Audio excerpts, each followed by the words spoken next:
So what's going on, everybody? What's going on? It's week 7, episode 7, I should say, of the New York Football Talks podcast. Of course, do I really need to introduce my co-host, Jared Valluzzi, Coach Mac? We get on here and we act like we don't talk all week. Isn't that like we talk literally every single day. Every day. No, it's crazy, man. It's gonna be a great show today. Yeah, man. I'm pumped for Rivalry Week. I mean, I've kind of been waiting for this one for a little bit. There's some real interesting games. It's gonna be a lot of fun, and it's personal to say the least with some of these teams. So. Yeah, man, we're going to get into it all. We have a few things to go through first. So first of all, we're actually only 10 subs away from 4K on YouTube. So, if there are some people in the chat who are not subbed, sub to the YouTube channel. We're only 10 away. I think that's pretty cool. Also, we're actually going to do a little readout for a school today for Fort Hamilton. So this is the first of its kind on the show. So if you guys have any kind of readouts you want to do, you can send that over to the Sage Media Instagram. We could talk about it. This one's for free. The future ones won't be for free because it's a business, right? So first of all, just looking at the chat, my guy, Coach Randy, what's the word? Hello, Randy. Just saw Randy on Saturday. Got a lot of stuff cooking behind the scenes. You know Randy? NYC Prospects? Nah, I think that Coach Randy is Randy from Mood Chains. Oh, there's too many Coach Randys. My fault. I was gonna say. Hey, wait, what? I'm pretty sure that's Randy from Mood Chains. Oh, what's the word, man? What's the word? My fault. I got you confused. I'm about to say, yeah, you seen him Saturday? I'm like, she Randy.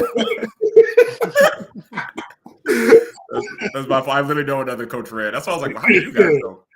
All right, so let me get into this quick ad read for Fort Hamilton. Shout out to Miss Farley, who sent me this on Instagram. Nice. So, Fort Ham is having a pink out. Well, let me get to the read. Whoops, hold on. See, Coach Mac, you threw me off because you sent me a message on Instagram. I had it queued up. So for this Saturday, October 26th at 12 p.m., Fort Hamilton High School is proud to honor all breast cancer survivors during a halftime at the Tigers Pink Out game. Whether you have fought, supported, or been affected by breast cancer, we invite you to stand with us as we celebrate strength, resilience, and hope. Let's fill the stands in pink and show our community support. So definitely make your way out to Fort Hamilton. They have a big matchup this week. We're going to talk about it. I mean, the PSAL, listen, we got to give the PSAL credit where the PSAL deserves credit. They know how to cook up a week, man, because this week is easily the best slate of games. I do have to check week 9, excuse me. I think that there are some good games as well, but there's no way it matches this week, man. So how are you guys feeling about this week in general before we get into it, man? Before we start, because somebody just put up how about Perkins? Lincoln is doing something this Saturday, I believe, at halftime, if I'm not mistaken, for the student Christian Perkins. Oh, who passed away, during the summertime. So definitely just want to put that out there as well. It may be Friday. Yeah. So you said Friday. Yeah, Friday. They put on Friday. So they're honoring him at halftime this Friday at Lincoln. Yes. So especially like I said, if you guys ever have anything like that, if your school is doing anything special at halftime, especially for something like Mr. Perkins or whatever, definitely let us know so we can shout it out on the podcast. Real quick, Kuma asking about Derek Betances. I feel like we talk about Mr. Betances almost every week. Definitely a Player of the Year candidate. We will talk about that JFK Curtis game because there's some other Player of the Year candidates on that field as well. The standings, we are going to go over the standings. I have a nice graphic. I worked hard on it. So I hope you guys like my graphic. Yes, we are going to talk about Lane versus APR. That's not one of the other humongous games in the 3A. My boy Munty. Yeah, I'm glad you pulled that up. My boy Munty pulled this up. I didn't really want to kind of roll it out like this, but I think Move the Chains Academy is doing like a Heisman offensive player, defensive player for the PSAL. Trying to put together something for the kids as well. Yo, how about you use this show? You get your Move the Chains gang, Dre, Randy, everybody, and we make it a thing. I like that. He said, "Go, yo, thanks, man." That's great. Yeah. So before we get into anything, of course, it's no secret. There was a big incident at Canarsie High School this past week. Just want to send out our prayers and thoughts to everybody involved in that situation. It's bigger than football, of course. So definitely prayers to that whole community. Yeah, guys, man, any words on that? Yeah, that was really unfortunate. They didn't have, it wasn't anybody on the Canarsie football team, but the kid did attend the high school. And yeah, man, that's super unfortunate situation. I didn't get a real update. I hope the kid is recovering. But yeah, man, that was super unfortunate. Yeah. Thoughts and prayers out to the Canarsie community. I heard about it this past week, and yeah, I also don't completely have an update, but of course hope everyone's okay that was involved. Yeah. And the same with, of course, there was another incident at James Madison, hoping everybody in that situation comes out of it okay. I know it's very unfortunate, but definitely big shout out to that community. Yeah. All right. We went through all that. Let's get into the game of the week this past week, the UTRI versus New Dorp. First of all, I want to say shout out to UTRI and New Dorp. I thoroughly enjoyed this game. Some people are like, oh, can we flex another game in? No, these teams deserve their spot in the spotlight, and I thought they did great. And I have the notes here. First of all, sophomore quarterback J.T. Rose, man. Let me read his stat line for you guys. 13 of 16, 265 yards throwing, 2 touchdowns, 10 rushes, 89 yards, and 2 touchdowns. And he also had 2 touchdowns called back for penalties. He's good, man. He could play. We talked about him after the Wagner game. He is a dog and dual threat guy. Another big performance, big win for New Dorp. No, seriously. And also big shout out to number 1, Kerry Peterson. 9 tackles, 3 tackles for loss. Like, he was literally in on every single play. Every single play. That's why I always encourage people to watch games, because you look at New Dorp's record, you think, oh, they must not be that great. You look at UTRIC's record, oh, they must not be that great. First of all, UTRIC is very well coached. They have a very young team. There's a lot of sophomores on their team. And you see, they don't have the best athletes in the PSAL, but they're very well coached. And in my opinion, they're unfortunate to be winless. I just definitely want to give a big shout out to number 3, junior Max Szymanski. He had 6 receptions, 139 yards. And also huge shout out to Ishmael Asindor, who had 91 yards and a touchdown. And that UTRI, and I just want to say, I really hope that UTRI stays in the 4A. The rest of their schedule is going to be tough. I do think there are some games where they can compete and maybe get a victory before the end of the season. But especially with such a young team, and their starting quarterback got injured at the beginning of the season, and good coaching staff, I think UTRI. I would really like to see UTRI stay in the 4A. Jared, your thoughts on the game? Yeah, kind of like you mentioned, it's good to get some of these games, the spotlight, just because people see these records, they kind of shy away from it. But no, there's some good football being played. And last week, when we did kind of live rankings, I had New Dorp in that 10 spot, right, with Eagle. Just wanted to bring that up. There goes Jared. He's trying to big up himself. All right, no, that's it. No, I didn't know that. So that Jared, spot on. Want to bring that spot up? on. That was spot on. I actually made a mistake. I just was checking New Dorp's last couple games. I made a mistake with the power rankings. I'm gonna apologize now before we actually reveal them. Yeah, I New Dorp definitely deserves, and I have my reasons, but New Dorp deserves to be in the top 10. Gotcha, interesting. Yeah, and after another convincing win over, I guess in some people's eyes, like bottom tier teams in the PSAL, their offense is looking pretty good. They're getting into a rhythm.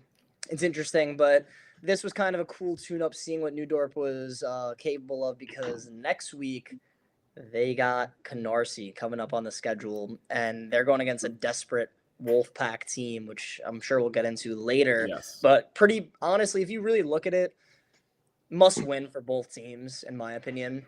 More so Canarsie.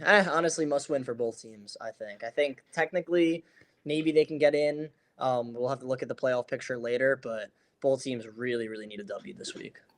Yeah, and I just want to give another shout out to New Dorp, because I saw them last year against Eagle, and I also saw them, of course, this year against UTRI. And they run an offense I ran in high school, they run like a true spread offense. Like, they have a really good pace to their offense and all that kind of stuff. So, and they have a dual threat quarterback in JT Rose. Number 16, I don't have him up right now, but he caught a long touchdown. Let me just look that up real quick. Yeah, so while you're looking that up, man, like I said, I want to say my apologies to New Dorp. I kind of dropped the ball on that. I think New Dorp definitely deserves to be in the top 10. The graphic is already done, so can't really go back on that. But just going back, New Dorp beat Wagner 40-20. 20, yep. Yeah.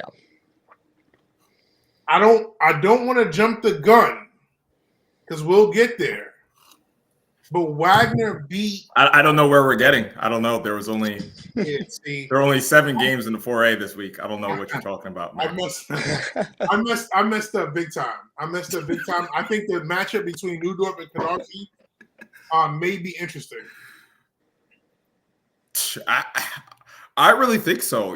I think that, we won't have to we'll get into it more later, but I definitely think that New Dorp was a little underrated. I mean, they played Tottenville, E-Hall, and Curtis, and people kind of wrote them off. And then when I took one look at this team, I'm like, yo, this is not a bad football team. Yes.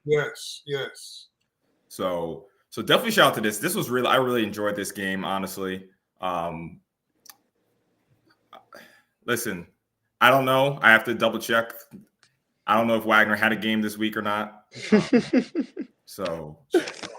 All right, let's get into it. All right, let's stop beating around the bush, man. Let's get into it.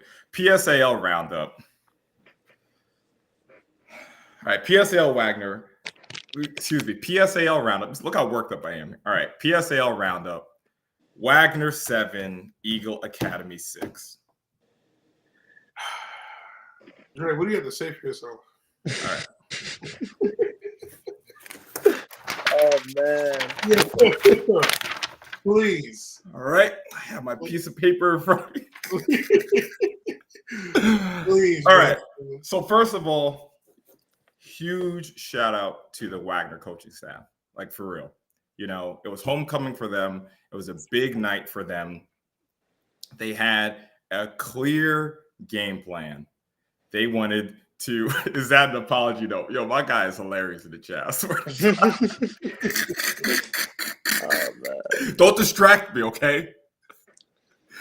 All right, but no, for real. Like, huge shout out to Wagner. Like, big underdogs in this game. Big night for them. Homecoming, had the big band out and all of that.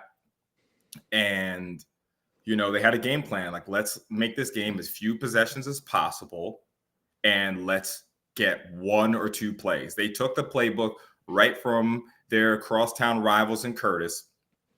Curtis had the same game plan against E-Hall, like make this as few possessions as possible, hit E-Hall with 3 to 4 plays and win the game.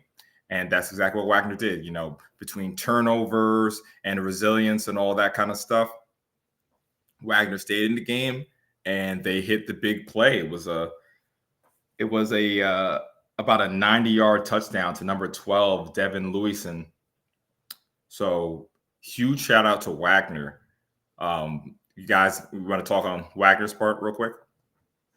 Wagner came into this game winless, right? Correct. Yeah. Oh man. So I mean, to come into the game winless and then have your homecoming game, your first win, that's kind of big for the program, man. And then you're going against a team that's what? Eagles 4-1? Overall 3-1 in the league. 3-1 in the league. So I mean, to beat a team that's 3-1 in the league, that kind of show you where Wagner sits in that division, that 4A division. Because maybe if they play those teams that Eagle plays, they're not sitting at the bottom of the standings. So that was definitely an interesting game. Curtis is good. Yeah, it's really interesting with like how the seedings kind of went because Wagner had that really tough stretch. You put him in the unlucky bracket with the tier list.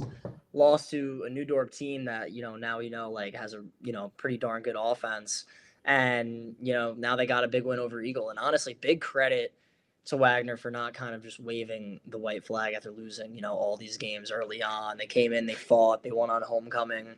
That Wagner defense, man, holding Eagle to 6 was huge. Yeah. And Andre, you mentioned him, but Devin Louison, I hope I'm pronouncing that right. Big long touchdown. He's been pretty good this season. The PSAL site has him for 17 catches, 345 yards. With That's that good. kind of schedule that Wagner has been playing against, you gotta give him credit. No, for real. So I see a lot of people in the chat, you guys are talking about the, potentials, saying how good Curtis is. We're going to talk about the whole playoff seeding right after the PSAL wrap up. So, definitely keep the chats coming in, but yeah, we'll start addressing it. Like, asking is Curtis the best team in the city? We'll get into all this stuff. And real quick to the shortest recap ever, it's because we have to cover 3 games at the end of the show. So we have a lot to get through today. And those 3 games have a lot of talking points. So I'm not trying to speed through anything, but we do need to. It's also Lamar Jackson on TV tonight. So, I am trying to get what everyone's thinking. Yeah, so I am trying to get through some stuff today. All right, so I have delayed it enough. Huge shout out to Wagner. Eagle Academy. So Eagle Academy, it's as simple as this. You get what you deserve, right? You get what you deserve. I thought, the Madison game was a real big missed opportunity there. They had the Madison game in complete control, but in the second quarter they ran the ball 15 times, and Madison was never ever going to score in that game, and I feel like that game really just set Eagle back as far as their development goes. And one thing I wanted to say about this is, this is my opinion, and I'm definitely really curious about Coach Mack. Hopefully we can have a back and forth on this, because I've never coached. Of course, Coach Mack he's a coach. When it comes to like those cliches, taking it game by game, like 1-0 every week, I do not believe that's only for the players. I don't believe that that's for the coaches and the coaching staff. And when I say that, I mean, you guys have to have a destination of where you want the team to be at XYZ point in the season. You know what I'm saying? You can't go game by game. You have to say, hey, by week 6, this is where I want us. By week 7, this is where I want us. And with Eagle Academy, of course, we're going to talk about this. You have a South Shore team coming to town. And if we talk about their development, we've been talking about South Shore's development all year long. Yeah. We know exactly where they wanted to go. We've seen the progression. We said the Canarsie game is the schedule is perfect for them. Canarsie is a humongous test, but it doesn't affect them in the standings. And we've been circling this game, right? Let's be honest. We've all been circling this game. This is the game we're expecting South Shore to have their coming out party, to take the training wheels off and unleash the offense for real. That's where South Shore is in their development.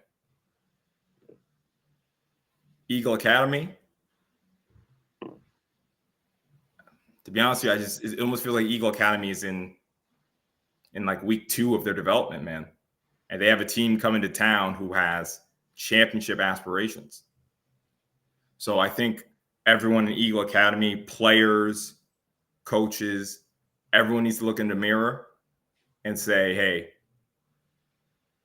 we need to get this back. We need to get this back on the track, because we'll look at the playoff picture now, and they definitely really opened the door and made things a lot more difficult for themselves.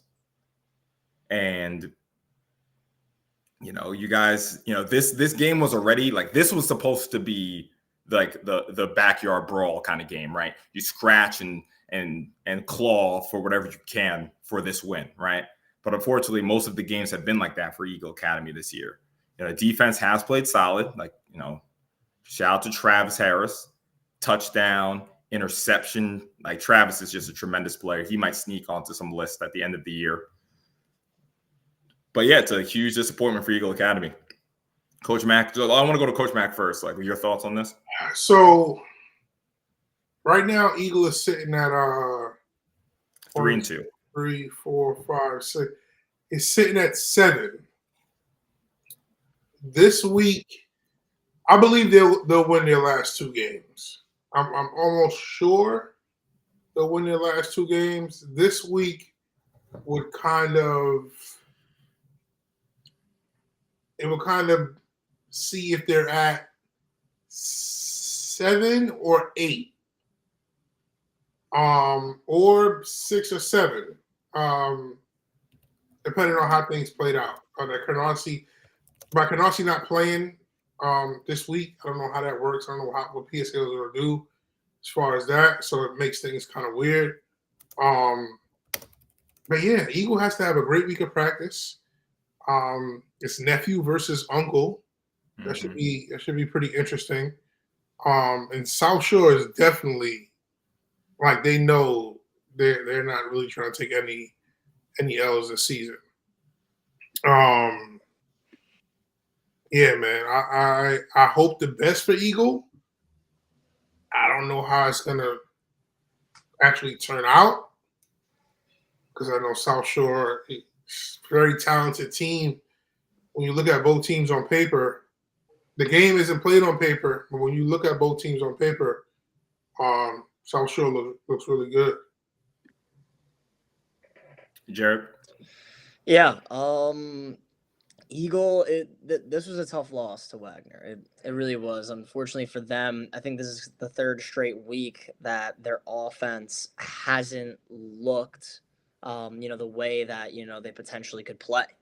I don't think they've scored more than 2 touchdowns in the last 3 weeks. So going into a game against South Shore where you think the Vikings are going to get their points, besides Canarsie, that's what they've been doing all year, especially against like teams in like that 7, 8, 9, 10 range. South Shore has kind of been scoring at will. So it's the Eagle D really, really has to play well. And of course their offense has to step up. It's going to be really interesting. But to Coach Mack's point, when it comes to playoffs, I do like Eagle in their last 2 games. So we're going to have to see what what other teams do in, their games. But I still like their chances to make the playoffs, because I think they're good enough, especially defensively, to really lock it down against McKee and New Utrecht. Yeah, and to people in the chat, no, I'm Yes, I have history with Eagle Academy, but like just looking at them, they're not a bad football team, right? It's just the little things. It's these things that we've been talking about for quite some time. Just the small things, and they've accumulated to a huge loss. And like I said, we'll look to the playoff picture in a second, but it's a tough loss for Eagle. Next game, Curtis 43, JFK 12. I was getting text message updates from this game. Let me go back to my insider. Hold on. This was played where? Curtis? This was played at Curtis, yes. So the score was at 1 point 43-0. Wow. Yeah.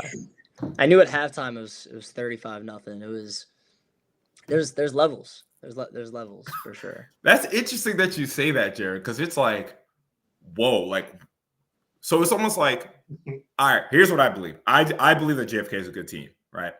So now when you say it's levels, you're talking Curtis. To me, this might be is Curtis a favorite? I know, of course, they play Lincoln. We'll talk about this, but could we say that after a performance like this, Curtis could be a favorite for the chip this year? Yeah. Yeah, absolutely. Yeah, definitely. For sure.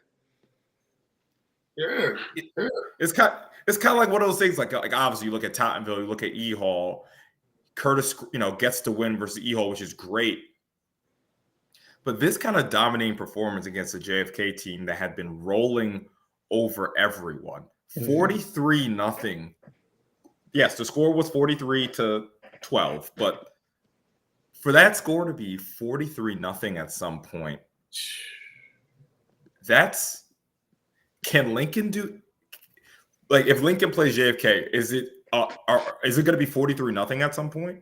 If Tottenville plays JFK, is it going to be 43-0 at some point? Like, maybe 63. Maybe 63 Tottenville. No, just be yeah. No, if Lincoln plays JFK, I think it's a closer game. Mm-hmm.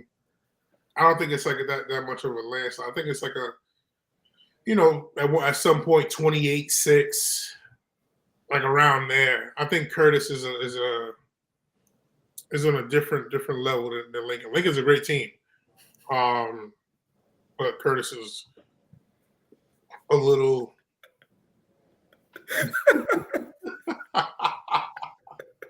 Yeah, I swear. We got to give out superlatives because my guy Money is the funniest dude in the chat. Yeah, I think those three teams, man, is different level football.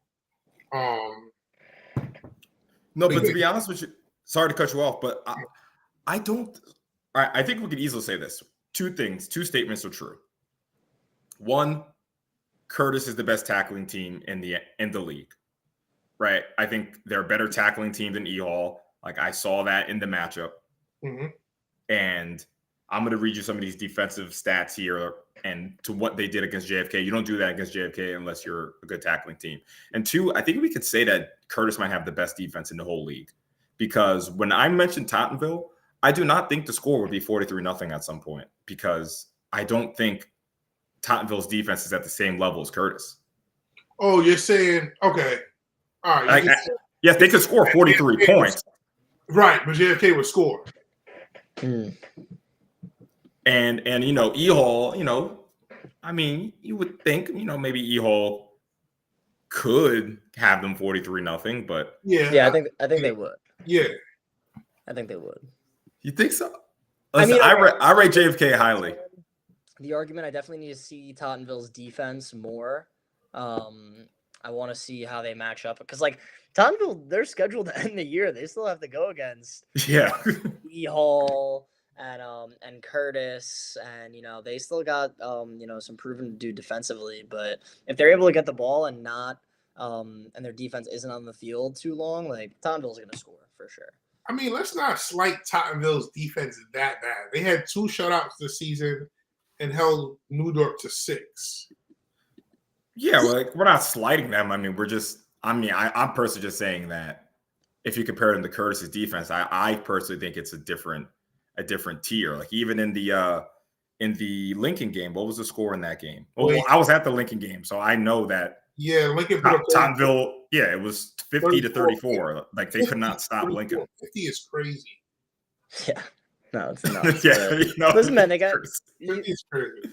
E-Hall this week though, Canarsie the next. Like we'll really get to see their defense, man, going against E-Hall's run game, and then Carrot and Samaj low and all that. That's gonna be fun. Yeah. So real quick, we'll get back to this Curtis JFK game. Curtis only threw the ball 8 times, and they threw for 2 touchdowns. It's a very good ratio.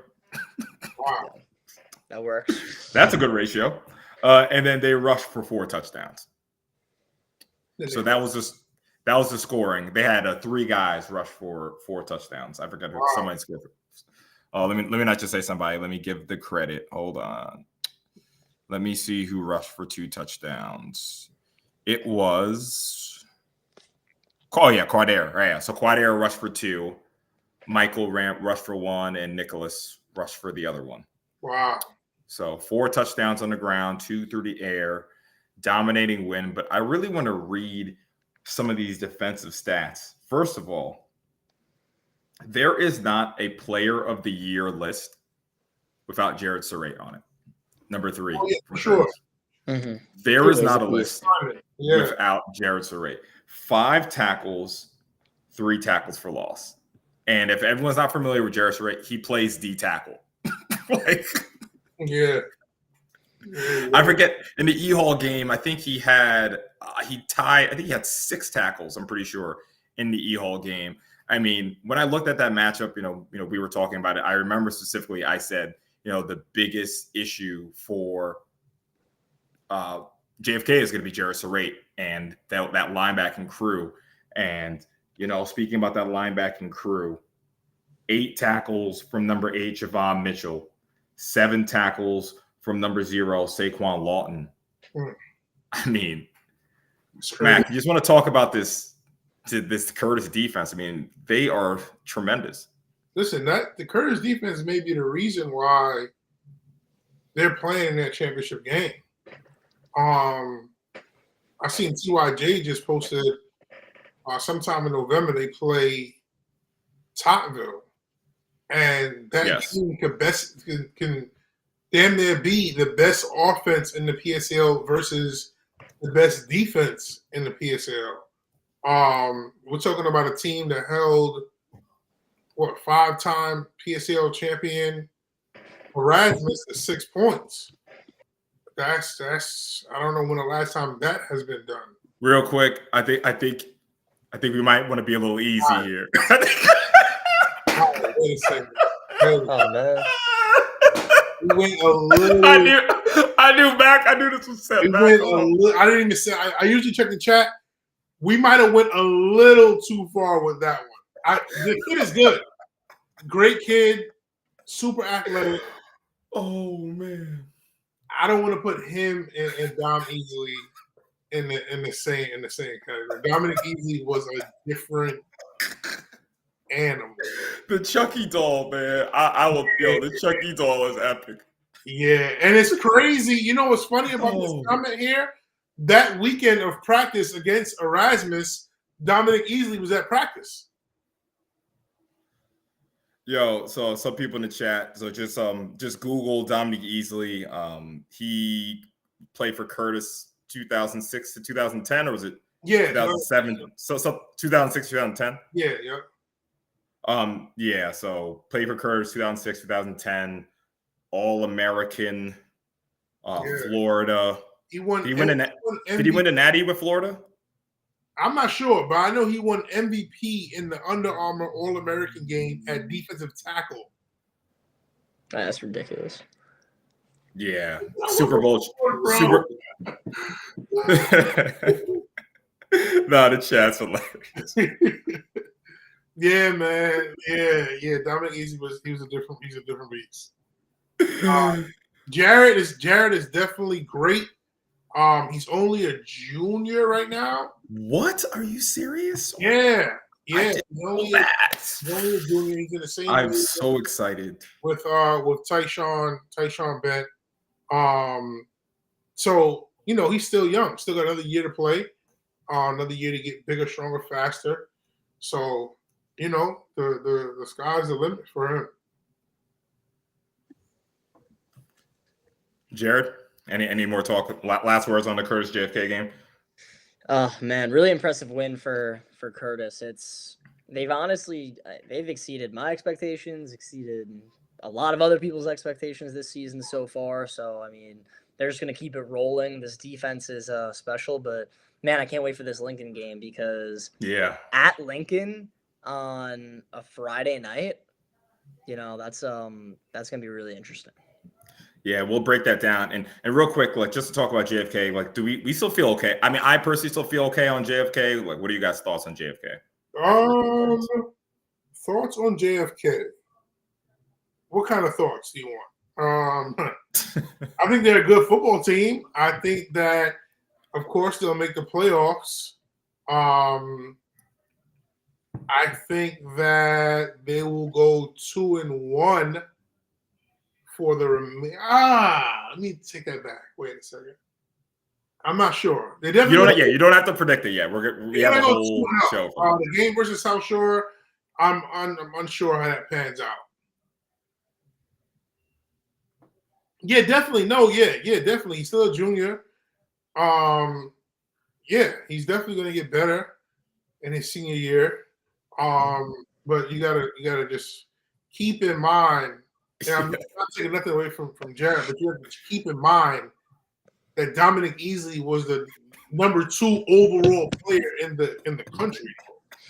That's what I'm saying. I'm like, yo, be easy. Like, Jesus Christ.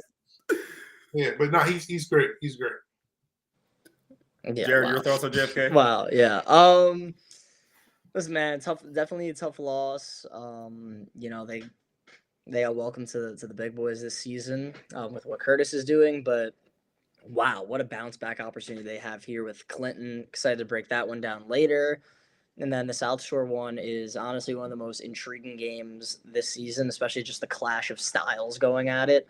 So listen, they got a really interesting, end to the year. I definitely think they get some wins. We'll see what happens, but they're going to be a really tough out in the playoffs. I really want to see where they end up. I think that South Shore game is going to mean a lot to their seeding because, I can't wait for that Lincoln game. But whoever wins that South Shore game is going to be in a really good spot. Like, there's a chance JFK is the 5 seed and gets a chance to go against Lincoln in the quarterfinals, and that could be really, really interesting, especially with Clinton played Lincoln pretty tough this week as well. So, we'll break all of the playoff scenarios down. So, yes, the next game I want to touch on. We're going to go through the rest of these games kind of quickly. Again, we have a lot to get into. South Shore 34. Port Richmond 14 in 3 quarters, apparently. I don't know what's going on. I know South Shore is telling, they've been on social media saying that these games are getting cut short. I hope that's not the case. I just found out that 3 quarters, 34-14. Yeah, so I say that because, I don't know, from South Shore's Instagram, they're saying that, the games are like running clock or something like that. If that's the case, of course, we have no like true evidence of that, but these kids need film. Like, I really hope that that's not happening. I mean, 34-14 is not even like that crazy. I don't see why they would run the clock, but I just found out that teams can request to end the game. Like coaches, if the game is getting out of hand, a coach can just ask the ref that that's it. That's all. They don't want to play anymore, and the ref will call it, no matter where they are in the game. I just found that out on Sunday. Yeah, we're not saying that Port Richmond did that. We're more.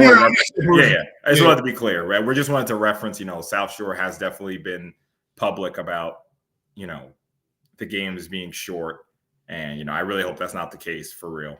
But I heard 3 schools already that have done that this season. Okay. So I hope that's not the case. Well, if that's the case, then I guess that's the rules. But in the time that they played, Nick Cyrus 11 for 20, 269 yards and 4 touchdowns. And again, I just want to talk. Actually, let me say this Rich Perkins, 3 receptions, 122 yards, 2 touchdowns. Rich Perkins had a really great, I don't know if you guys saw the clip on Instagram, but he's running a wide receiver screen and the cornerback is coming down on him. And he literally like snatches it from the corner, throws him to the ground, runs up the sideline for a touchdown. It just kind of shows you, how talented Rich is. But I wanted to save this one for last because Tajay Shulters, again, just like Jared Surratt, I think I'm ready to say this. There is not a list that Tajay Shulters isn't on. I think he is absolutely a player of the year candidate. I could say that.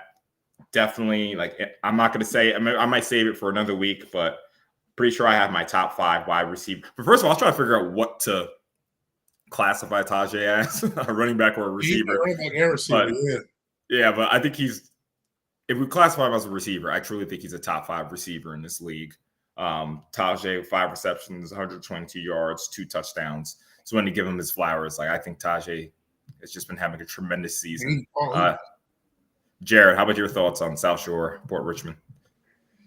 Yeah, I mean, big bounce back for South Shore. They needed that, especially after the tough non-league loss to Canarsie. So they get that win.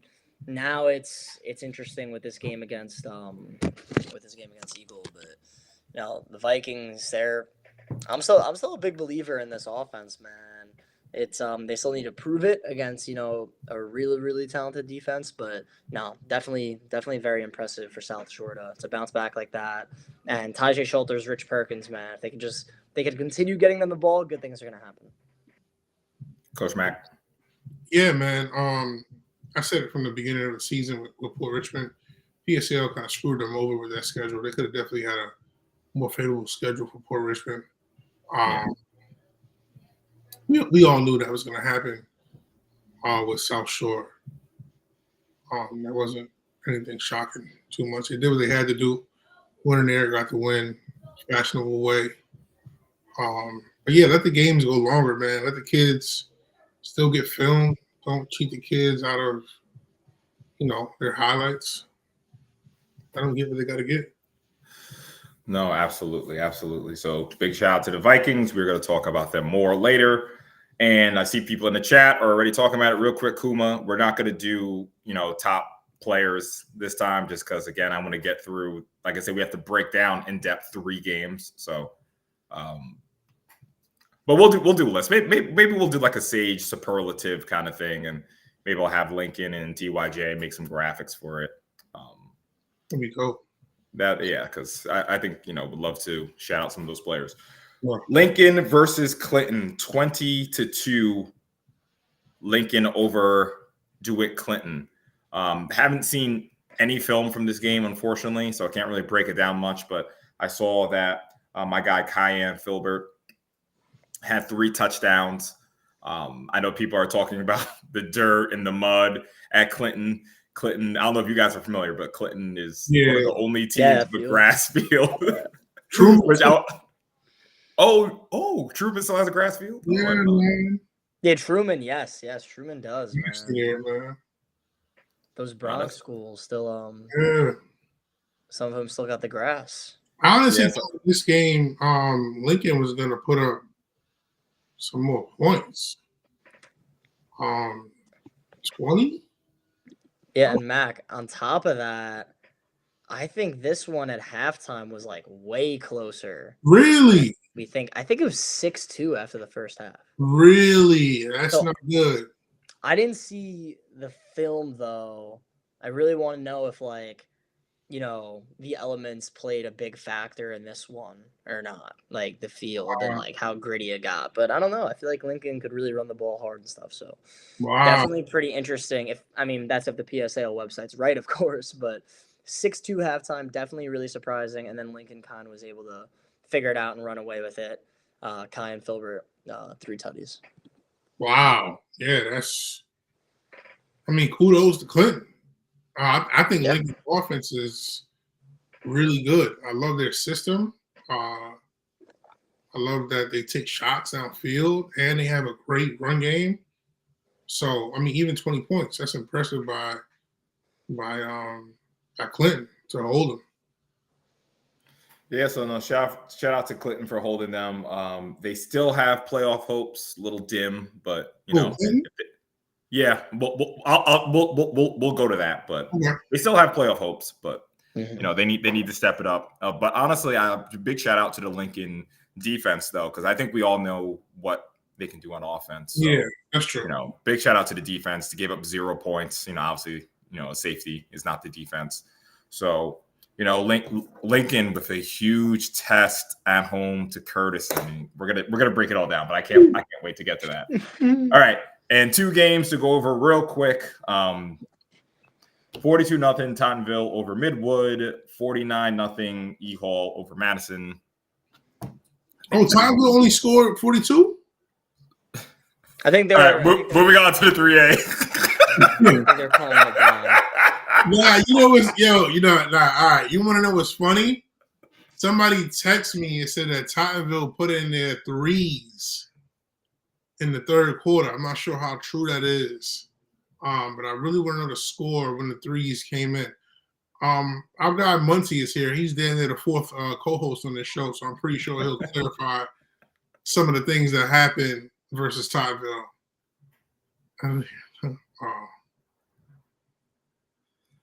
Yeah, we spoke about it. Yeah. So, but yeah, 42 is impressive.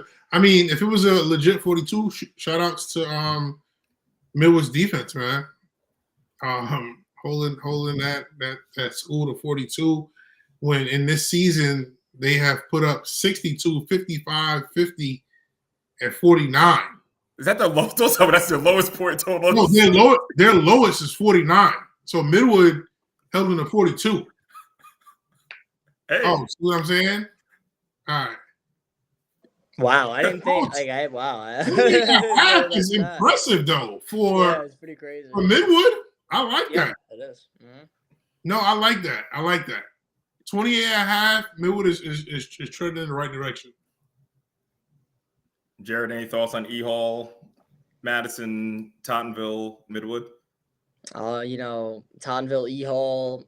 It could have been very, very easy to just, overlook this week. Of course, championship rematch coming up, but they took care of business. They did their job, and I don't think anyone's really surprised. But yeah, just another day in the office. They got it done, and now it's here. Tottenville, Erasmus Hall.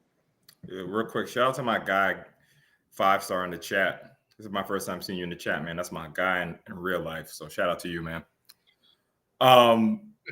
All right, so to get to the 3A, I'm really excited to get to the 3A actually, because we came into this week with 4 unbeatens in the 3A, right? And now there are 3. It's like I see Mac laughing, I look at the chat, and I know exactly why he's laughing. So yes, to the 3A. Yo, how about Cardozo getting their first win of the season over Leman? What? Yep. 36-28 Cardozo over Leman in Queens. Yo, I thought Mac, you act like we didn't talk about this in the chat. Look at Mac acting all surprised. Hold on a second. I don't know if I saw this in the chat. Yeah, no, because first of all, shout out to Shamir Thomas. Yeah, man. 25. Yeah. Crazy. 25 rushes. No, I didn't look at this number again. I typed this number, but I didn't look at it properly. 25 rushes, 255 yards, and 4 touchdowns. And he had at least 1 call back. Mm-hmm. So huge shout out to Shamir Thomas. I mean, there's a lot of great running backs, and we always talk about running backs in this league, but, Shamir sent me some film, and his burst of speed is really tremendous. He's an undersized guy, but, yeah, his burst of speed and his vision is definitely top tier. Shout out to Shamir in the chat, but, yeah, no, I definitely legit, man. Definitely rate him as a player. What do you think, Mac? He's legit. Nah, this kid's legit. I watched this film last year. He was supposed to play in the Rising Stars role. Like he's yeah, man. He's legit. That's why, Like I'm now looking at Leman's schedule. I'm not sure what's going on there. And they're playing schools that didn't even know how to football program. But yeah, I hope the best for Leman. That kid is a dog. That kid is a dog. Yeah, but I'm not sure what's going on with Leman. I'm really not sure what's going on. Yeah, I mean, that was Cardozo's first win on the season too. So that's a huge upset. Shout out to Cardozo, man. I mean, that's like the pride of Queens right there. And I personally think it's kind of a shame that we don't really have a flagship team in Queens. Bayside went down to the lower division. Mm-hmm. I mean, historically, who's the best? Is Bayside the best football team in Queens historically? I don't know who is it. Or Campus Magnet. Or Campus, I forgot about Campus Magnet. Yeah. We'll talk about them later. Yeah, for sure. Who is William C. Bryant? I think that's a Queens team. It's another Queens team. Is it? I think so. I'm almost I never heard of that school. Yeah. Yeah, it looks like the 3A is a little top heavy, but the top 6 in the 3A are, like I say this every week. The 3A playoffs are going to be tremendous. Jared, your thoughts on Shamir and the big upset in the 3A? Yeah, can't wait for the playoffs. Shamir Thomas. I mean, listen, like when you talk about if you do a 3A player of the year, you have a conversation about guys. Shamir Thomas is in it. I mean, you have to at least talk about him when you want to bring up the top players in the 3A. He's been phenomenal. Another special performance. And then how about Cardozo, man? Big win. Isaiah Wolf-Young. I think I mentioned him a couple of weeks ago. He came back from North Carolina and playing quarterback for Cardozo. A couple tough weeks with some losses, but he had 3 touchdowns through the air, another 2 on the ground, over 100 yards throwing and over 100 yards rushing. So big performance for Isaiah Wolf-Young, and he was a big reason for this Cardozo win. And yeah, glad he's back in New York City doing his thing. That's big get for Cardozo. Yeah, and I think if I'm not mistaken, Dozo had like the toughest schedule in the 3A. Yeah, they were seated high because of what they did last season. And I think Leman was seated a little bit low, and I think that's why they had such different schedules. But Cardozo, yeah, they had to go against Fort Hamilton, APR, and Brooklyn Tech to start things off. So definitely shell shock there. But yeah, they did lose to boys and girls in a tough battle, but they got the win against Leman. And now they kind of have an interesting, also really tough games to end out the year. But it's interesting how they're going to do against FDR, Lane, and then Bayside. So yeah, the only team Dozo doesn't play is Brooklyn Tech. They're the Port Richmond of this division. No, they played Brooklyn Tech. Did I miss that? Yeah, they lost. They did play Brooklyn Tech. No, they played everybody. It's pretty crazy. Jesus Christ, see if they get in. Yeah, I really hope they can find their way into the playoff here. Oh my God, real big shout out to my guy Mike Walker, man. He's a Max Preps photographer. Oh yeah. He reached out to me. He's always at the games now. Big shout out to him, saying that Springfield was one of the best teams in Queens. Yeah, I like the people representing the Queen schools. Eagle 3, Springfield, Flushing. That's dope. Yeah, I would love to see a Queen school back in the 3A for real. So yeah, big shout out to Cardozo. APR and Brooklyn Tech, along with Truman, are the undefeateds. Big shout out to Truman. They had pretty sure it was this week. Truman had a close win, right? Am I getting that? Yeah, they beat undefeated, right? girls. Where is that? Let me just. Yeah. Yes. Okay. Yes, it was this week. I thought it was 2 weeks ago. Yes. 14-6 over boys and girls on the road. So huge shout out to Truman. I'm not sure. Still undefeated. With boys and girls, man. Really not. Well, sure. The last 2 losses were really close. Yeah, they were. But I mean, these are the defending champs, which I believe they went undefeated last year. Last year. Pretty sure they went. I think they had one loss, but then they avenged it in the championship. Yes, they had one loss last year. They beat Clinton after losing to them. But yeah, no, definitely, Mac. I completely agree in the sense of like it's surprising.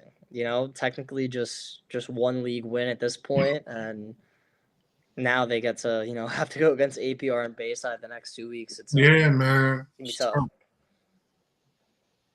But yes, to my guy TYJ, like it's rivalry week and almost judgment week, whatever you want to call it, in the 4A, but it's damn near across the entire league. I mean, Lane, APR going on the road to go up against Lane, and Brooklyn Tech on the road against Fort Hamilton. Yo, Brooklyn Tech. Yo, what night is this? Is that the Friday night, man? I think that's the Friday night, right? Yo, Friday is insane. Rocking. That's a Friday night, 3A is right? loaded with games too, man. No, that's actually Saturday. No, it's Saturday. Yeah, Saturday at 12. Wow, that's a good one. Yo, that's a real Hamilton game we were promoting before. Wow. Yeah, and Brooklyn Tech. Let me just look at Brooklyn Tech's point total. So 0 points against their defense. So 0 points against FDR, 0 points against boys and girls. They gave up 20 to Cardozo, but they won 43-20. They gave up 16 to Lane. That was a great game, 19-16. And then last week, 43-0 over Christopher Columbus. So now they have to go against the high-flying Fort Hamilton offense. Yo, somebody needs to send me some highlights for that game, man. Yo, that game is going to be some fire. Shout out to my guy, T. Gamble. Big week for you guys going up against Lane. Yeah, I haven't seen Brooklyn Tech play yet. I heard a lot about them. Fort Ham, what I've seen Fort Ham do with APR, Brooklyn Tech gonna have a long day, man. They'll have a long day. You think so? Okay. Yeah. You haven't seen them. Okay. Yeah, I haven't seen them. I'm just going against what I've seen from Fort Ham versus Randolph. And they came back and muscled up and took the game into overtime after being down 20. Yeah, that's interesting to see. See what Tech got. Jared, final thoughts on 3A? Oh man, I mean, loaded week, and I really can't wait for that Fort Hamilton Brooklyn Tech game. Yo, seriously. No, because it's like, I saw Fort Hamilton and APR, and I was like, wow, is this a preview of the 3A championship? These two teams are amazing, but, you have Brooklyn Tech here who's, refusing to lose football games. So it's like, all right, let's see what you're made of. This is a big-time test. You're going against Harold Marshall and Aiden Farley, the big boys at Fort Hamilton. The Porter brothers. Can you stop that great offense? And we're going to find out. So can't wait.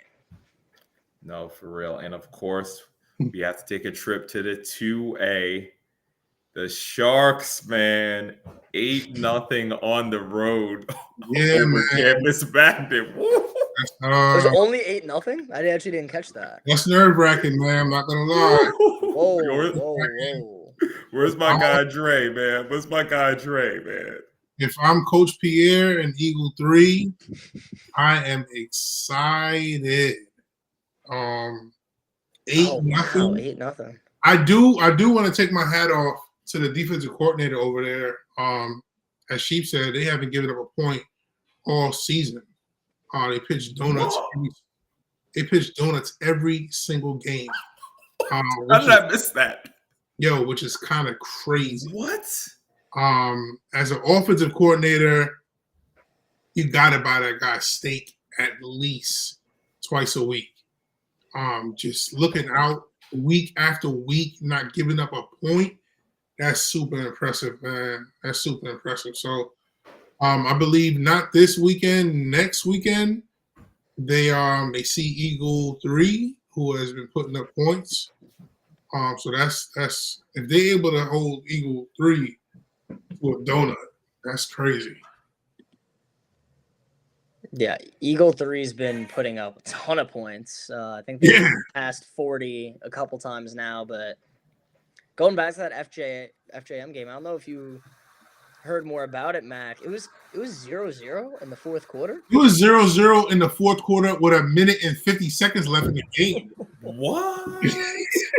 Wow, man. Yo, Yeah, shout out to it was Campus 0-0 Madness. Shout with out 1 minute Campus Madness, 50. because I would there's no way I was thinking that. Crazy, man.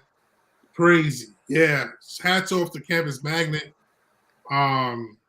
Just playing the game, making it a dogfight, not caring what the record is. Yeah. Mm-hmm. That was dope, man. Wait, by the way, you said that the Sharks haven't given up a point, right? Yes. Well, it's too bad that Eagle 3 has just been slouches because they've given up 10 points all season. Nah, they've been playing lights out as well. They've been playing lights out as well defensively. That's gonna be a game in the two-way, man. That's gonna be a game. Yeah, like I said, I got to be over there. Yo, but there is one more undefeated in the two-way. Shout out to Long Island City. Long Island City, I heard. Still undefeated. Yeah, I gotta see how that pans out. Nice test coming up for them this weekend, though. Who do they play this weekend? They got Springfield Gardens. Ooh. Which is going to be interesting. Springfield Gardens.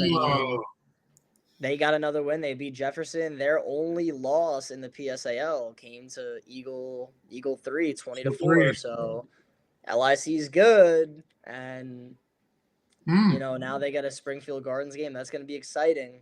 So a lot of fun here in the 2A, man. This weekend is crazy, man. Next week's show is going to be crazy. Y'all understand next week's show is going to be like 2.5 hours. Yeah, it's going to be nuts. It's going to be nuts. So huge shout out to the 2A, and just a quick look at the 1A. I didn't look at it yet, but I definitely want to see if Transit is still undefeated. Yeah, TYJ, man. Shout out to Coach Ish, defensive coordinator over there at Sheepshead. Yes.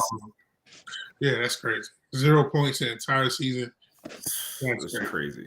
And shout out to Transit Tech, still undefeated in the 1A. Shout out to y'all. We see y'all. We giving y'all respect for sure. Oh, Coach Pierre, I did hear that, man. Lafayette forfeited the week. So I guess you guys have a week off. Kind of sharpen some things. That's wow. Yeah, I did hear that. Yes. So, all right, that's our PSAL roundup, man. So now it is time for the 4A playoff picture. I like this graphic. All of you guys like this graphic, but what's going on? That was a nice graphic. This is the 4A playoff picture. I love the in the hunt. And we have a lot to talk about with this, man. So first of all, damn, Evo 6, I'm 4. Sheesh. The top 6 is going to get sorted out, right? Like I wouldn't, especially the top 4. I wouldn't look at it so like this is just what the PSAL has right now. But in the top 4, each of them have to play 2 of the others in the top 4. So Curtis still has to play Tottenville and Lincoln. Lincoln still has to play Curtis and E-Hall. E-Hall has to play, Lincoln and Tottenville and so on. So yes, we will. Hold on. We will. I know you're the second person to say this. Yes, we will. I'll do it now.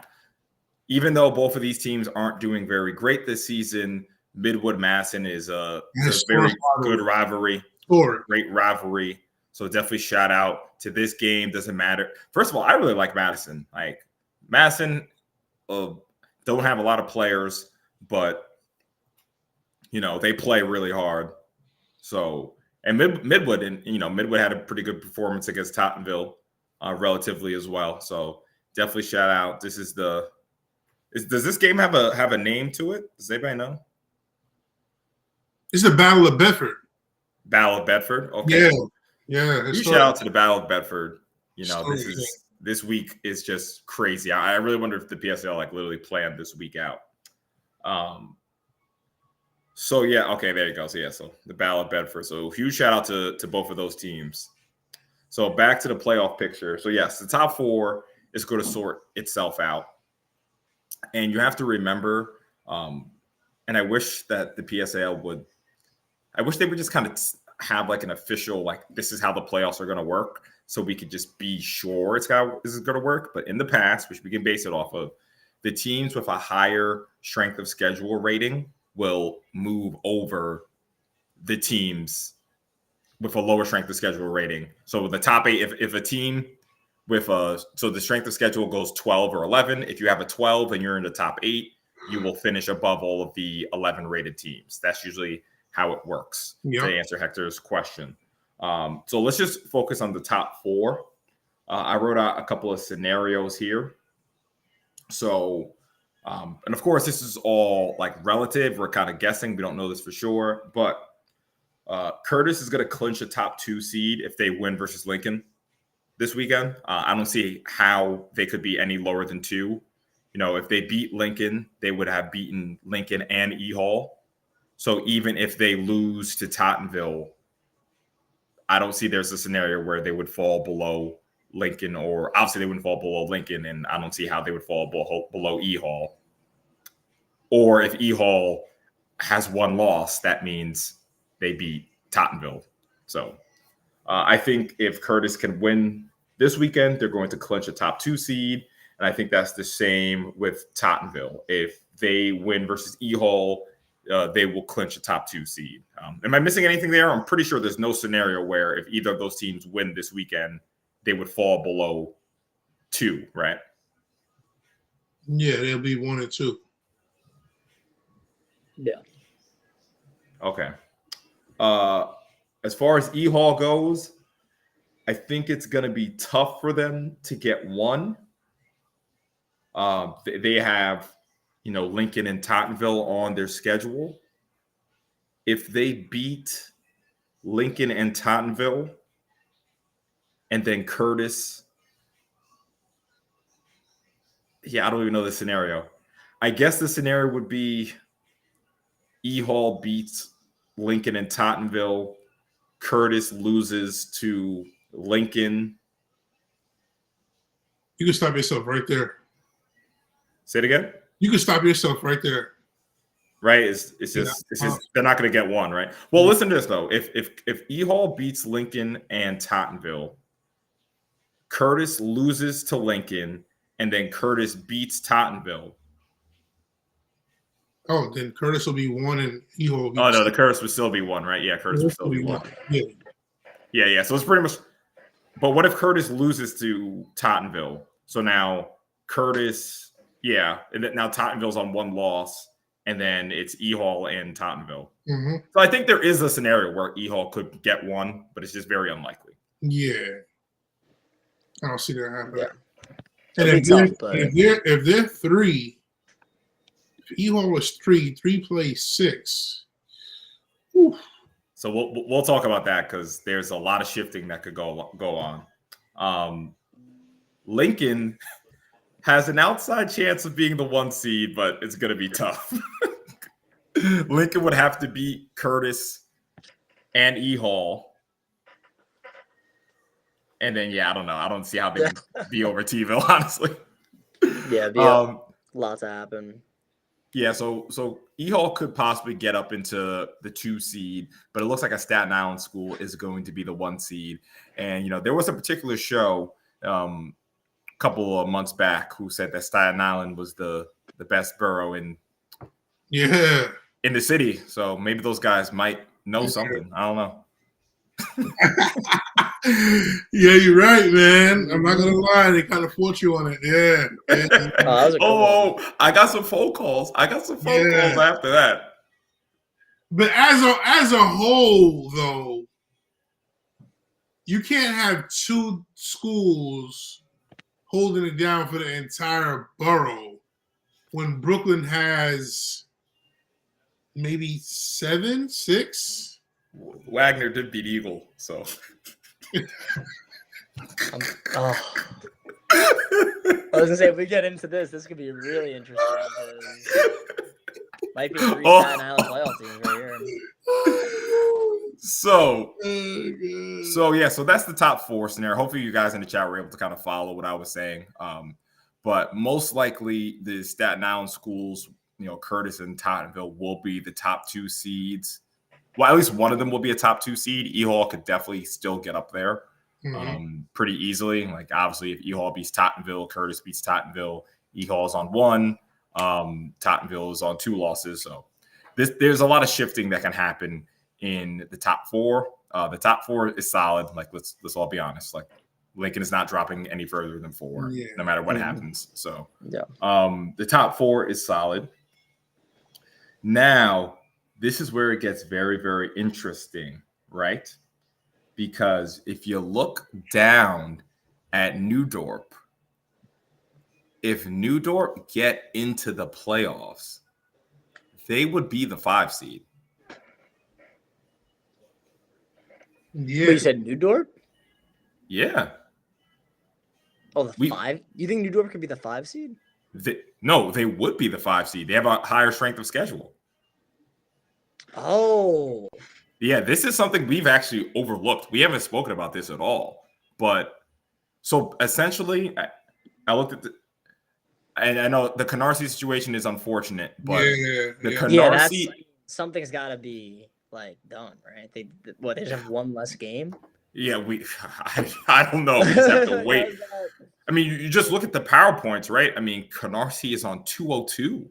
I mean, Eagles at 438. Oh my God. Yeah, you're right. So something has to get sorted out with that. I really hope so.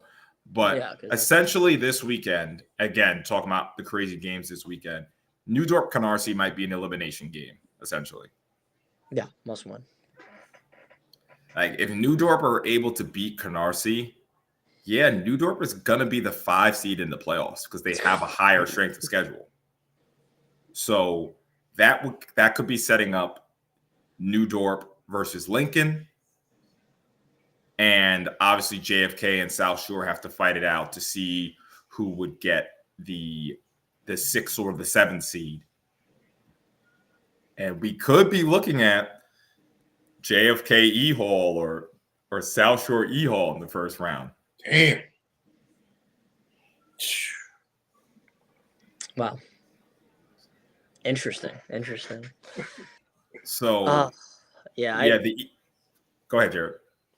No, I'm just really interested to see how this Canarsie situation works out and how it affects them. Because even if they beat New Dorp, I don't know if they're beating Tottenville, so then it kind of gets interesting for them. I just wonder how the PowerPoints will correlate.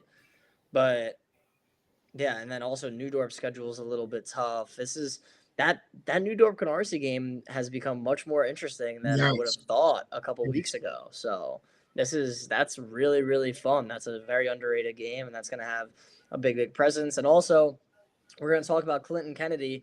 But man, if Clinton could somehow get that 3rd win over shakes it all up. JFK, I mean, then it shakes it all up, and that's a rivalry. Anything could happen. So, wow, cool, really cool playoff picture, and also awesome graphic too. Thanks, man.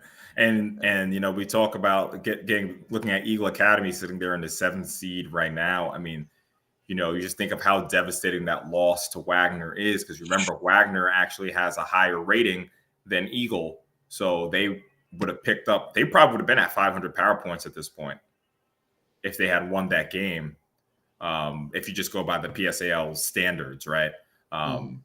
So that was such a missed opportunity, and it really opens the door because let's be honest, with that performance, can we comfortably say they're going to beat McKee? Can we comfortably say they're going to beat UTRI? Eagle Academy need to pick it up, and so they definitely really opened the door there with these poor performances.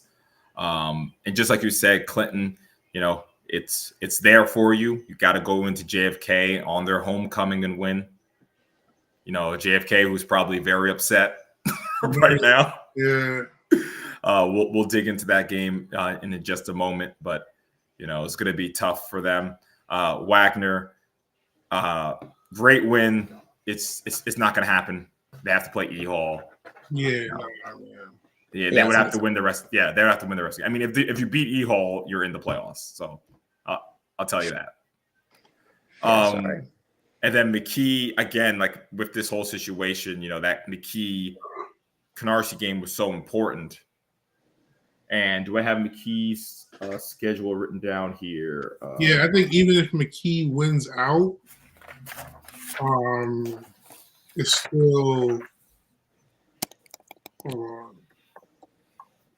Let me go to it real quick. I had it written down, but of course I left a sheet of paper in the office. Yeah, even if McKee wins out, it's still. Yeah, because I know they have Midwood. Yeah, they have Midwood and Eagle. So yeah. Well, they have Utrecht. Utrecht, Midwood, Eagle. So I don't know if there's going to be enough points. Not going to be enough points for them to make up. So yeah, that's going to be tough for them. So yeah, this is what the playoff picture is looking like. If let's say we get Curtis 1, Tottenville 2, E-Hall 3, Lincoln 4. If New Dorp get 2 more wins, we could be looking at New Dorp 5 setting up Lincoln versus New Dorp. Depending on the results of the Kennedy JFK game, Kennedy South Shore game, we could be looking at E-Hall Kennedy, E-Hall South Shore. And then, that could be setting up South Shore Tottenville, JFK Tottenville. And then it looks like right now it could be Eagle Academy versus Curtis. So a lot of this is how it's shaping up, but this week is pretty much gonna dictate how it's gonna look. Dictate everything. Because now we didn't even talk about this, right? If Eagle get a win against South Shore, I mean, right? Like the whole thing explodes. So pretty exciting stuff. So that's definitely the playoff picture. So now let's dive into these games. Actually, before we dive into the games, Jared, let's do a quick Catholic League wrap up. And I think there's only one place to start. How about Cardinal? Oh, where's my guy E9 in the chat today? That's crazy, man. They won though, right? They did. I mean, in Mineola, man. It was a great game though, right? It was close. Yeah, I mean that just shows wow, the jump that Chaminade made is legit. The fact that they were competing with Cardinal Hayes is honestly pretty crazy to me, just because Chaminade only won one game last year and couldn't really compete with Hayes. So pretty nuts. But Cardinal Hayes, listen, they got it done in Mineola. Their defense, dude, Kamari Valentine is insane. The defensive lineman. Oh God, yeah. He's just a monster. And this is Chaminade's best team in a while. But Hayes, they're able to get it done even after, I felt like they could have made it a little bit easier on themselves, but Hayes got the win 16-14. So that was big for them to pull that off. And then a couple Long Island schools. St. Anthony's played against St. John the Baptist. That one, all Friars, 34-13. Once again, man, Gary Merrill, just absolutely phenomenal. He had a good one. And then Kellenberg had a tough one going against Iona Prep. Hold on real quick. I just want to, before we get to that, my team did terrible this week. But huge shout out to St. John the Baptist, because that's a program that really has there he goes. There he goes. Oh, in the nick of time. In the nick of time, man. In the nick of time. Huge shout out, and especially a huge shout out to Hayes, because taking a trip down to Long Island and that Chaminade crowd. And Jared, you've been to the new Chaminade Stadium with the big bleachers and everything like that, right? Man. That's and those fans go crazy too. So it's not an easy place to play. No, not at all. And Mac, have you been to the new Chaminade Stadium since they rebuilt it?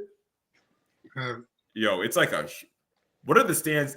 Jared, are there anything to compare the stands to in the PSAL? Probably not. I don't know about the PSL, because the stands get really, really high, and this Chaminade team, I know Chaminade, they can have rowdy student sections. Their football team hasn't been great the past, especially last year, but I can imagine, I wasn't at the game, but they probably went pretty berserk on that Sunday afternoon.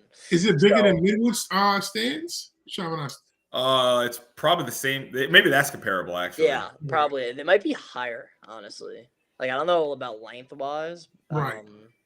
But They might be a little bit taller, so it was pretty cool. But yeah, big win for Hayes though, because they're going against a Chaminade defense that is pretty loaded. So yeah, big win. And then Iona Prep ran through Kellenberg 42-7, just a little bit too much. Gales are rolling undefeated in the AAA. And all right, how about this? Monsignor Farrell takes on Stepanak. Stepanak looking for their first win.